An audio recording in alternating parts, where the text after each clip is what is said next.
Europe Matin Week-end, Pierre de Villeneuve.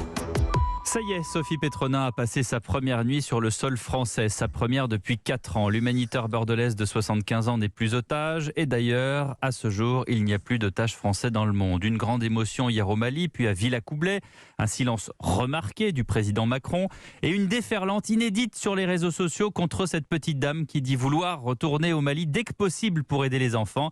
Pourquoi ? Parce que les conditions de sa libération continuent de susciter beaucoup de questionnements. Bonjour Antoine Glaser. Bonjour. Merci d'être avec nous en direct. Vous êtes journaliste spécialiste de l'Afrique, auteur de nombreux ouvrages sur ce continent. Est-ce qu'on peut un peu remettre les choses dans leur contexte ? D'abord, on parle beaucoup de la libération de Sophie Petronin, mais ils étaient plusieurs à être libérés. Et la priorité, je parle sous votre contrôle, de cette attraction, c'était bien l'opposant malien Soumaïla Cissé. Absolument. Oui, au départ, les négociations ont démarré au mois d'avril pour la libération de Soumaïla Cissé, qui est vraiment le leader de l'opposition, qui est le chef de l'opposition reconnu. Et c'est vrai qu'au départ, le changement dans ce pays, il y a eu un coup d'État au mois d'août. C'est vrai que ça a changé la donne. Ça veut dire, ici, bien évidemment, on se réjouit de la libération de Sophie Petronin, mais quand vous êtes un spécialiste de l'Afrique, vous voyez comment finalement c'est une dynamique interne politique au Mali qui a joué pour la libération de Sophie Petronin. Mais c'est pas une négociation directe gouvernement français avec les djihadistes comme ça a pu se faire pour la libération au Niger des otages d'Areva et de Vinci. On est dans une autre configuration. On peut d'ailleurs se dire, c'est un peu cruel, mais Sophie Petronin serait encore otage si on n'avait pas libéré Soumaïla Cissé. Alors c'est toujours difficile à dire, mais c'est parce qu'il y a bien évidemment qu'il y avait des efforts du côté français.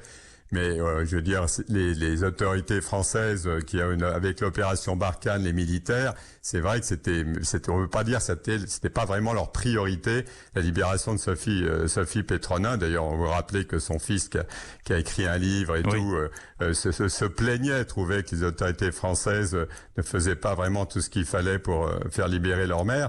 Et je veux dire, le gouvernement français, Emmanuel Macron, pas bien sûr, le président a profité de cette opportunité en disant, enfin ça je suis pas dans le secret des dieux, mais on peut imaginer, en disant finalement à ce nouveau gouvernement, à la junte, écoutez, si vous faites libérer, si vous négociez avec les djihadistes, d'accord, mais mettez Sophie Petronin dans la boucle.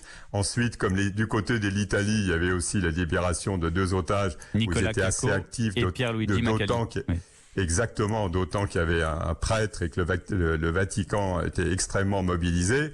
Et donc, je veux dire, ça a été, encore une fois, c'est beaucoup plus une affaire malienne que franco-africaine. Le montant de la rançon est inconnu, on parle de plusieurs millions d'euros. Le sujet qui fâche, vous l'avez entamé, ce sont ces 200 prisonniers libérés en échange des otages, des prisonniers, certaines têtes d'affiches djihadistes. Comment est-ce qu'on peut comprendre cela ? Alors, ce qui est vrai, d'abord, c'est pas 200 djihadistes, ce sont pas 200 terroristes, il y a énormément de petites mains. Mais c'est une réalité que parmi un certain nombre, il y a au moins une dizaine d'entre eux qui sont des gens qui ont quand même qui ont commis des attentats, qui ont du sang sur les mains, etc. Un lieutenant de Mokhtar Belmokhtar impliqué dans les attentats de Bamako et Sévaré, un logisticien, un expert en explosifs, un fournisseur d'armes, etc., etc. Je pense qu'on peut pas expliquer ça autrement que une possibilité pour la France de pouvoir à un moment donné faire évoluer des relations, une sorte de politique intérieure malienne pour pouvoir à terme, je dis pas demain, mais je veux dire l'armée française peut pas rester en Afrique encore pendant des décennies. Donc il y a peut-être une possibilité au moins au niveau du Mali à ce qu'il y ait une forme de réconciliation nationale. Parce que le mouvement qui a enlevé le groupe de soutien à l'islam et aux musulmans de monsieur Yad Khali, qui a enlevé autant Soumaïla Cissé que Sophie Petronin, ils sont affiliés à Al-Qaïda du Maghreb islamique, mais c'est un mouvement d'abord touareg malien à l'origine qui voulait une autonomie de l'Azawad, ce qu'ils appellent de la région du Nord. Oui. Il faut pas oublier le grand acteur masqué de la région qui est l'Algérie. Le président algérien Tebboune a récemment déclaré que la solution malienne était à 90% algérienne.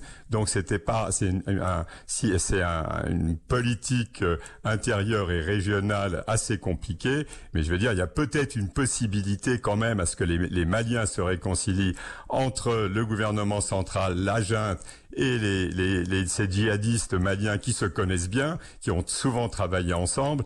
Donc je veux dire, je pense que si on ne comprend pas cette perspective, cette ouverture politique dans ce pays, on ne comprend pas vraiment ce qui vient de se passer. C'est intéressant ce que vous dites. 45 militaires français ont perdu la vie dans les opérations au Mali depuis 2013. Aujourd'hui, ils se disent, on est en train de libérer des personnes qu'on a capturées. Comment est-ce vous, Antoine Glaser, qu'est-ce que vous diriez aux militaires français en disant, au contraire, il faut entamer une réconciliation par le biais politique et vous n'aurez plus à faire tout ce boulot que vous avez fait jusqu'à présent?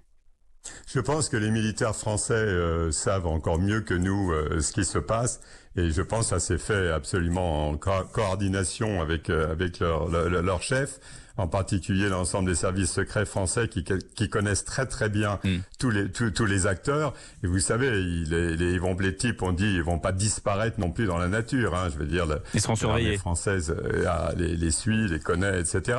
Vous savez, on dit toujours on a l'impression que le Sahel, bon, c'est vrai que c'est 5000 soldats français sur 5 millions de kilomètres carrés, c'est quasiment mission impossible. Mais en ce qui concerne le Mali et la région, en particulier les 3 frontières, ils savent très bien ce qui se passe. Il y a énormément de renseignements américains.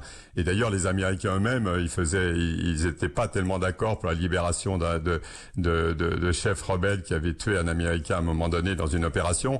Mais globalement, il y a une perspective à moyen et long terme qui peut se dessiner grâce à ces libérations. Merci beaucoup, Antoine Glaser, spécialiste